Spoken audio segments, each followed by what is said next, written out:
Kelly, Eva Beach. Kelly is a member of the Islander Ohana, and Kelly asked, she said, "Hey, I got a question for you. This is for the Big Island, but we're going to hit both of them. This is for the Big Island. With remote working, do you think this will change the economics and development of the Big Island?" It's from Kelly. So let's kind of hit this one. I know that there's a lot of changes that are happening from the point of view of the remote workers, etc. You know, what they call Zoom towns. I don't know if you guys have heard this term. It's called Zoom towns. There's a growth of Zoom towns now going on. Dylan, have you seen, felt, heard any kind of changes that you see kind of going on now because of remote work? What's happening on the Big Island?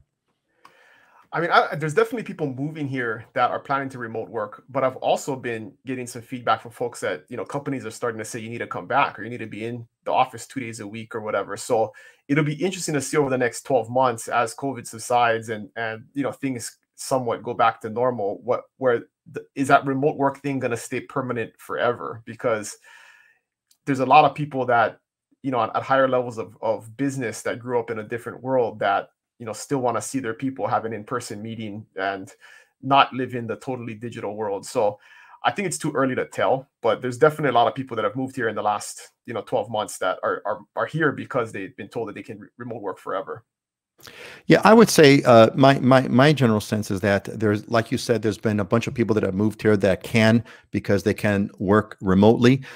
As far as anything on the sort of, go ahead, Dylan. And in terms of the economics, right? I mean, I guess those people are here and they're paying income taxes and they're spending money in our community, but those businesses aren't here, right? I mean, those businesses are headquartered someplace else. I mean, the major economic impact is going to be in Texas or California or Oregon or wherever that business is actually headquartered. Just because a worker is here on Zoom doesn't, I think, change the economics dramatically. I mean, that's going to be an interesting economic impact. It's like you're here, so that means, you know, you're going to the local hairdressers or you're shopping at the local thing. So your money is coming in from outside the economy per se, right? So it's like tourism. It's like a mild version of tourism. You're not spending like a tourist does, which, you know, hundreds of dollars a day, $1,000 a day, whatever net.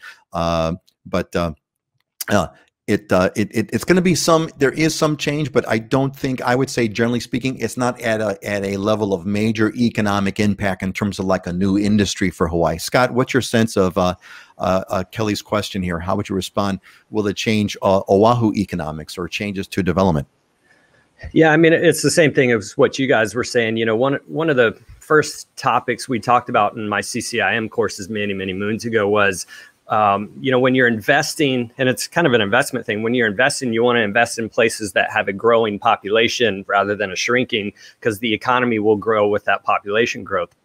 And that's the same thing where you're looking at almost a geographical shift for a certain number of people.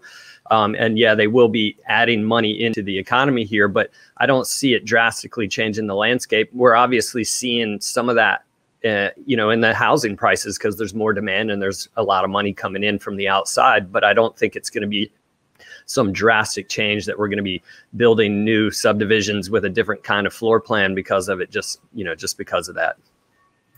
Yeah, so you know, it's a tweak at the edges. It's a tweak at the edges. Now, I think a larger topic, which is a larger issue, which is outside the outside kind of where our conversation is with this. There is this interesting thing, and you all see it kind of creeping in here, where, you know, we don't want tourism to be as big as it has gotten. You know, we've always wanted it to be. We've always wanted more, right? We want more, and now we want less.